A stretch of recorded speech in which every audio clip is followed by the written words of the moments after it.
Hi friends, आज मैं एक हार्मोनल इंजेक्शन का रिव्यू करने जा रहा हूँ। पुरुष एवं महिला बांझपन को दूर करने के लिए इसका इस्तेमाल किया जाता है। सेकेंडरी सेक्स कैरेक्टर्स को भी डेवलप करने के लिए इस मेडिसिन का इस्तेमाल किया जाता है। ब्रांड नेम की अगर मैं बात करूँ तो ओविजिन 5000 international unit injection brand name से मार्केट में उपलब्ध होता है। एलेम्बिक फार्मास्यूटिकल्स लिमिटेड के द्वारा इसका प्रोडक्शन किया जाता है। कंपोजिशन के रूप में इसमें ह्यूमन कोरियोनिक गोनेडोट्रोपिन यानी HCG हार्मोन्स 5000 इंटरनेशनल यूनिट की मात्रा में उपलब्ध होता है। कीमत की अगर बात की जाए तो 5 ml का एक वायल मार्केट में 447 रुपीज़ का उपलब्ध होता है। फ्रेंड्स, इस इंजेक्शन के अगर वैकल्पिक ब्रांड्स की बात की जाए तो सिफासी एक्वा 5000 इंटरनेशनल यूनिट इंजेक्शन जिसे serum institute of India limited के द्वारा बनाया जाता है। फर्टिजिन HP 5000 इंजेक्शन जिसे सन फार्मास्यूटिकल्स इंडस्ट्रीज लिमिटेड के द्वारा बनाया जाता है। ह्यूकॉग 5000 HP इंजेक्शन जिसे Bharat serums and vaccines limited के द्वारा बनाया जाता है। ओब्यूट्रिक HP 5000 इंटरनेशनल यूनिट इंजेक्शन जिसे VHB लाइफ साइंसेज के द्वारा बनाया जाता है। पूबी green aqua 5000 international unit injection जिसे सेंजाइम लिमिटेड के द्वारा बनाया जाता है। फ्रेंड्स, मार्केट में मिलने वाले सेम कंपोजिशन के साथ कुछ ये ऐसे डिफरेंट ब्रांड हैं जो आप इस इंजेक्शन के न मिलने पर भी परचेस करके सेम इफेक्ट को प्राप्त कर सकते हैं। आइए देखते हैं इसके इस्तेमाल के लिए। फ्रेंड्स, इस इंजेक्शन का इस्तेमाल महिलाओं में बांझपन एवं पुरुषों में पुरुष हार्मोन्स की कमी के लिए या उनकी लेट प्यूबर्टी के लिए इस इंजेक्शन का इस्तेमाल किया जाता है। अब इस इंजेक्शन के कुछ साइड इफ़ेक्ट पर अगर बात करें तो जहां पर आपको इंजेक्शन दिया जाता है वहां पर दर्द का होना, सिर दर्द का होना, थकान का महसूस होना, डिप्रेशन का होना, इरिटेशन और रेस्टलेसनेस का होना इसके कुछ कॉमन साइड इफ़ेक्ट के रूप में देखे गए हैं। इस इंजेक्शंस को कैसे इस्तेमाल करना चाहिए तो फ्रेंड्स, यह एक इंजेक्टेबल प्रोडक्ट है और आपको इसे सेल्फ इस्तेमाल नहीं करना चाहिए। डॉक्टर या नर्स इस इंजेक्शन को आपको प्रोवाइड कराएंगे। अब देखते हैं फ्रेंड्स यह इंजेक्शन कैसे काम करता है। तो फ्रेंड्स, यह इंजेक्शन एक सेक्स हार्मोन का इंजेक्शन होता है। महिलाओं में यह एक फॉर्मेशन को इन्हेंस करता है और पुरुषों में यह टेस्टोस्टेरोन बनने की प्रक्रिया को बढ़ाता है जो डिलेड प्यूबर्टी और लो स्पर्म काउंट के लिए जिम्मेदार होता है। अतः यह हार्मोन्स का इंजेक्शन महिलाओं में बांझपन को दूर कर सकता है और पुरुषों में भी होने वाले बांझपन को यह दूर करने की क्षमता रखता है। अब इससे जुड़े कुछ स्पेसिफिक पॉइंट्स पर अगर हम बात डालें तो फ्रेंड्स, इस महिलाओं में इस इंजेक्शन का इस्तेमाल FSH के साथ में किया जाता है, यानी फॉलिकल स्टिमुलेटिंग हार्मोन के साथ में इस इंजेक्शन का इस्तेमाल किया जाता है जब महिलाओं में इनफर्टिलिटी यानी बांझपन की समस्या होती है। पुरुषों में यह इंजेक्शन डिलेड प्यूबर्टी यानी कि जो सेकेंडरी सेक्स कैरेक्टर्स होते हैं उनके डेवलप होने में जब देरी होती है उस टाइम पे इंजेक्शन लगाया जाता है। अनडिसेंडेंट टेस्टिस के लिए भी इस इंजेक्शन का इस्तेमाल पुरुषों में होता है। साथ ही साथ ओलिगोस्पर्मिया यानी लो स्पर्म काउंट के केस में भी इस इंजेक्शन का इस्तेमाल किया जाता है। इस इंजेक्शन को मसल या स्किन के अंडर में लगाया जाता है। डॉक्टर के द्वारा यह इंजेक्शन प्रोवाइड किया जाता है। सेल्फ एडमिनिस्ट्रेशन आपको बिल्कुल भी नहीं करना चाहिए, यह हार्मफुल हो सकता है। अपने डॉक्टर को तुरंत आपको सूचित करना चाहिए अगर आपको सीवियर पेल्विक पेन हो रहा है, नौजिया हो रहा है, वॉमिटिंग हो रहा है या दस्त लग रहे हैं, अचानक से वजन अगर बढ़ रहा है, सांस लेने में तकलीफ हो रही है, डिक्रीज्ड और यूरिनेशन लो हो रहा है या कम हो रहा है ट्रीटमेंट के दौरान। ये सारे symptom ovarian hyper stimulation syndromes के हो सकते हैं जिसे OHSS के नाम से भी जाना जाता है। फ्रेंड्स, अगर आपको इस प्रकार के लक्षण दिख रहे हैं यानी कि OHSS यानी ओवेरियन हाइपर स्टिमुलेटिंग सिंड्रोम के, तो आपको कुछ दिनों तक के लिए सहवास नहीं करना चाहिए, यह नुकसानदायक हो सकता है। अब फ्रेंड्स, सेफ्टी फीचर्स की अगर बात करें तो इस मेडिसिन के इस्तेमाल के दौरान आपको शराब का सेवन नहीं करना चाहिए, यह आपको नुकसान पहुंचा सकता है। गर्भावस्था और स्तनपान के दौरान इस इंजेक्शन का इस्तेमाल नहीं करना चाहिए या डॉक्टर से परामर्श करने के बाद ही इसका इस्तेमाल करना चाहिए।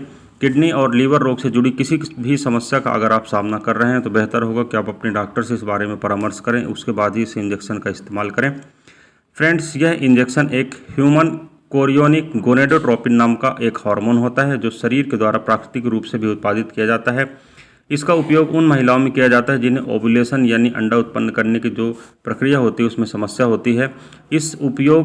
इसका उपयोग अन्य प्रजनन दवाओं के साथ साथ महिलाओं में अंडे उत्पादन करने के लिए किया जाता है। जब महिलाओं को बच्चे नहीं होते यानी जब बांझपन की समस्या होती है तो IVF यानी इन विट्रो फर्टिलाइजेशन जैसे सहायक प्रजनन जो तकनीक होती हैं, एक्सेसरी रिप्रोडक्टिव टेक्निक्स जो होती हैं, उनमें इनका इस्तेमाल किया जाता है। पुरुषों में विलंबित यौवन यानी कि डिलेड प्यूबर्टी अगर होती है और अगर कम शुक्राणु होते हैं या कोशिका में किसी प्रकार का परिवर्तन होता है, उसके इलाज के लिए या उसके निदान के लिए इस मेडिसिन का इस्तेमाल किया जाता है। फ्रेंड्स, अगर यह इंजेक्शन आप लेते हैं तो यह दर्द का कारण बन सकता है, परंतु अगर आप असहनीय दर्द का सामना कर रहे हैं तो आपको अपने चिकित्सक से इस बारे में परामर्श अवश्य करना चाहिए। इस इंजेक्शन को मांसपेशियों में दिया जाता है, अतः इसे नितंब या बाहों में लगाया जा सकता है, परंतु अगर आप इसे त्वचा में लगवाना चाहते हैं तो यह पेट या जांघ के सामने के हिस्से में स्किन को पिंच करने के बाद लगाने के लिए एडवाइस किया जाता है। इस इंजेक्शन को लगाने के बाद महिलाओं में बांझपन के बाद एक से अधिक बच्चों को जन्म देने की संभावना बढ़ जाती है। वास्तव में बहुत ही सामान्य रूप से देखा गया है। यदि इस दवा का इलाज किया जा रहा है तो महिलाएं जुड़वा गर्भावस्था विकसित करती हैं। इस तरह के किसी भी प्रश्न के लिए और किसी भी प्रकार की जानकारी के लिए आपको अपने चिकित्सक से संपर्क करना चाहिए। उनके एडवाइस को पूरी तरह से फॉलो करना चाहिए। फ्रेंड्स, यह जो एक इंजेक्शन होता है यह एक हार्मोनल इंजेक्शन होता है और गर्भावस्था में मदद पहुंचाता है। एक महिला के अंडाशय में अंडे को सामान्य रूप से विकसित करने के लिए यह जो हार्मोन होता है वह जिम्मेदार होता है। किसी स्थिति में जब महिला में यह हार्मोन कम बनता है तो ये सप्लीमेंटेशन के रूप में यह प्रोवाइड कराया जाता है। यह अंडे की जो रिलीज़ होता है उसे इन्हेंस करता है और ओव्यूलेशन में भी मदद करता है। जबकि इस इंजेक्शन का इस्तेमाल बांझपन का इलाज करने के लिए उपयोग किया जाता है। पुरुषों में इस इंजेक्शन का इस्तेमाल शुक्राणुओं की संख्या को बढ़ाने के लिए किया जाता है। आमतौर पर यदि यह पहले से नहीं दिया जाता, अगर आप गर्भवती हैं, इस दवा को शुरू करने से पहले आपको अपने चिकित्सक से परामर्श लेना चाहिए। साथ ही साथ अपने जो मेडिकल हिस्ट्री है उसका पूरी तरह से डॉक्टर को जानकारी उपलब्ध कराना चाहिए। फ्रेंड्स, इस इंजेक्शन के लेने के पश्चात कभी कभी स्तनों में दर्द होता है और स्तनों को यह साइज बड़ा कर सकता है, लेकिन यह संभावना असामान्य होती है, बहुत ही कम होती है। यदि आप इस दवा के सेवन करने के पश्चात किसी भी प्रकार की बेचैनी या दुष्प्रभाव का अनुभव करते हैं तो आपको अपने डॉक्टर से इस बारे में उचित परामर्श करना चाहिए और डॉक्टर के द्वारा उपलब्ध कराई गई सलाह का पूरी तरह से पालन करना चाहिए। फ्रेंड्स, बांझपन निश्चित रूप से एक बहुत ही गंभीर समस्या होती है और उसके लिए आपको एडवाइस दी जाती है कि किसी भी अच्छे ऑथेंटिक सेंटर में जाकर आपको उचित परामर्श लेना चाहिए। डॉक्टर जिस प्रकार की एडवाइस कर रहा है उस एडवाइस को पूरी तरह से फॉलो करना चाहिए। डॉक्टर को डिसओबे नहीं करना चाहिए। साथ ही साथ फ्रेंड्स, हेल्दी लाइफ स्टाइल आपको अपनाना चाहिए। बहुत ज़्यादा डिलेड उठना या अननेचुरल हैबिट्स को फॉलो करना आपके लिए एक कष्ट का कारण बन सकता है। कभी कभी यह भी बांझपन की समस्या में इंक्लूड होता है। कुछ शारीरिक बदलाव होते हैं, जैसे कुछ एनाटॉमिकल कुछ ऐसे रीजन्स होते हैं जिनके कारण कंसीव आप नहीं कर पाते हैं, जैसे सेप्टेड यूट्रस वगैरह की कंडीशंस होती है जिनमें भी आप कंसीव नहीं कर पाते हैं और आप बांझ रहते हैं। तो फ्रेंड्स, ये सारे जो भी फाइंडिंग्स होती हैं ये सोनोग्राफी में आप कंक्लूड कर सकते हैं। साथ ही साथ कई सारी ऐसी तकनीक आ गए हैं, जैसे IVF है, IUI तकनीक है, जिनके कारण या जिनके सहयोग से आप इस प्रक्रिया से बच सकते हैं। तो फ्रेंड्स, आपके क्षेत्र में निश्चित रूप से बहुत सारे इनफर्टिलिटी सेंटर्स होते हैं, वहाँ पर आपको जाना चाहिए, परामर्श करना चाहिए। नेचुरल जो हैबिट्स हैं उनको अपनाना चाहिए। किसी प्रकार के अगर नशा का आप सेवन कर रहे हैं तो उसे अवॉइड करना चाहिए। और